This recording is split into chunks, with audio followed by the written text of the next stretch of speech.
What AI model do you use to write your lyrics? How did your parents' separation affect your music?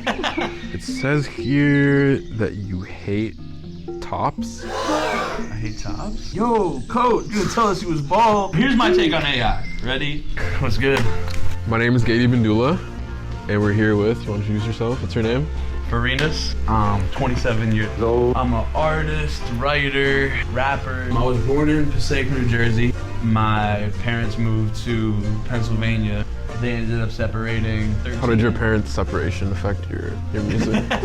And I did high school in Connecticut, and that's where I got the Berks and the Sox from. It was like 99.8% white. At first it was really frustrating. I was the type to be like freestyling, like at lunch and shit, and like that wasn't a thing. Basically like the gist of how it felt was like, why is this kid trying to be black? I know black, I'm Dominican. I'm Puerto Rican. I know black. And I was like, I'm not trying to do none of that. Like, I just love hip hop. In New York, that's not even like a question. That shit would cause me like frustration. You know, be my most true self. And people are like, oh, why do you, like the thing I got a lot was, why do you talk like that? Can I code switch and be?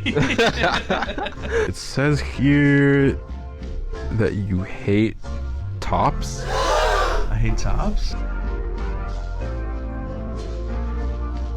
Oh, sorry, I read that wrong. You hate top lining. Oh, I was like, what? Yo, chill, I love tops, I love bottoms. Nah.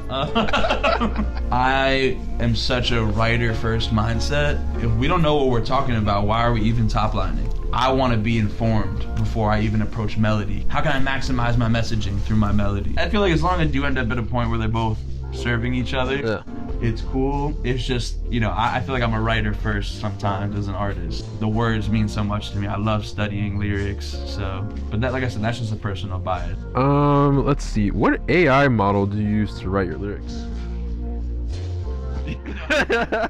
I don't.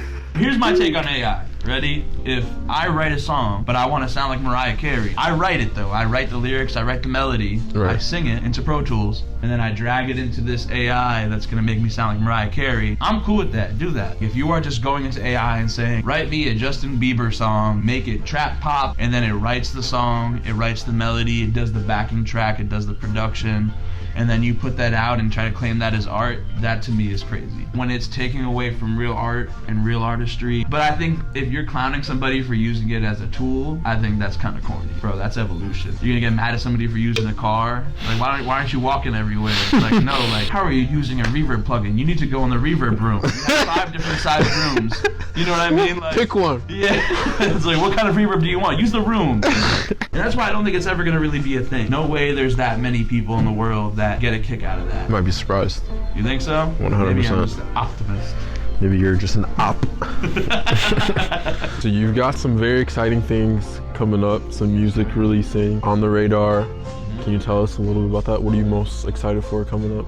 I mean, I'm pumped for On the Radar. It's been on my vision board for a few months. You know, I started working with this new creative director. She's been like working with me on a lot of like the foo-foo shit. Letting shit fall into play and almost like the whole like manifestation and just mindset thing. And I think that shit is really important. I think it's overlooked 100%. a lot. You know, I think people like do 100% hustle and then like their mindset is just like whack and they're not like attracting the right people to them. I'm a spiritual person. Not everybody needs to be, I feel like, to do this. Yeah. I think there is benefit to like, you know, minding what you say and like why would you put out there that like failure is an option? I suck at it. Do you see yourself as a pessimist? I am training myself to not be right now. You know, I'm training myself to, I think now I'm starting to lean more towards optimism. Okay, so I'm gonna walk you through a scenario. You're in a studio session, right? I come out the booth and I just lay down some bullshit. Everybody in the room knows it's trash. But I'm like hyped up about it, okay? So this is me walking in the room, right? Shit was fire, huh? Yeah, it was cool. Well, I'm just curious, what are you going for? What really inspired me is my my grandma passed. Rest in peace, my granny, she got hit by a bazooka. She overdosed on stool softeners. Stool softeners. She really inspired me, and that's where the words came out. That's where I was flowing. It comes from a real place, and I respect that. You think my grandma fucked with this? Yeah. I think, I'm gonna be completely honest, maybe we gotta change up the flow and the topic and most of it. People like, you know, Miles are popping. I was going for more some like Kendrick. If you're going for Kendrick, you missed. I'm gonna let you know that. I'm pretty honest in the studio. So seeing as your career is very camera facing, you're always in front of a camera, do you have to deal with those beauty standards that are put on social media? You know, I've got alopecia, and so like I've had shit go viral for the opposite, where people are like, this dude looks like fucking Shrek or whatever, or he looks like he went through every trap in Home Alone. I use it to my benefit. I think having alopecia has made me be more confident. The scary thing to me was pursuing music, not, oh, I have to get on stage, but I have alopecia. I'm already like risking it all trying to pursue something that people my whole life have told me like, do not do that. You're chasing a pipe dream. I'm gonna give a fuck how I look doing it? Like, no. You know what I mean? Like, you never know. Like, it could come back if I, like, you know, You just will it? treat my body more right. If you manifest it? Yeah, manifest it, exactly. I don't think about it on a day-to-day. Then I only realize it because I work with kids. Kids are honest. I'll be wearing like a big hat and I'll take my hat off and they'll be like, yo, coach, you didn't tell us he was bald. And I'm like, oh yeah, you're right, like I forgot. I'm glad that like, you know, people have messaged me and been like, yo, like, I have alopecia too. And like seeing that you're like so confident with it has helped me. I'm like, I'm glad. I had a nice beard, you know what I'm saying? And I had like, I would get my hair cut. I loved going to the barber shop.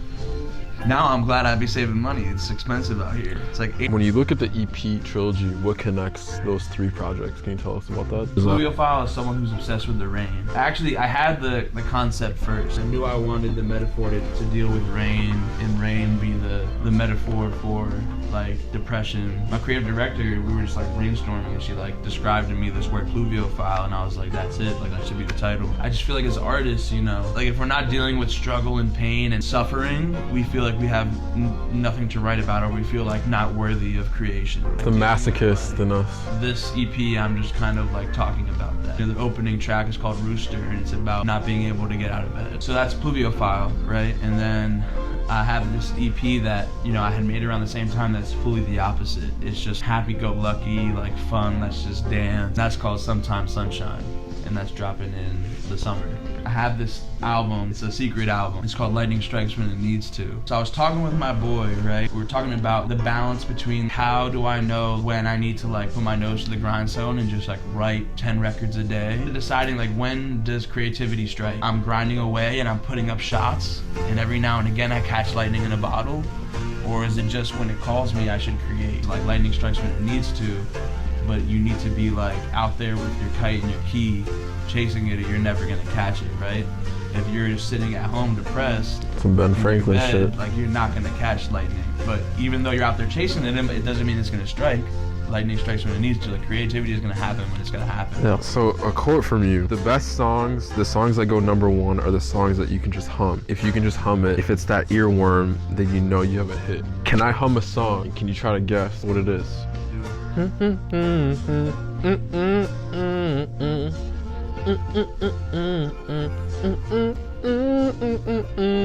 got no idea what that is. Oh, I know it.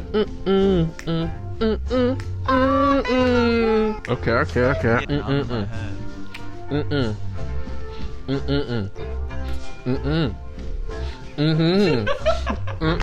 Is this a real song?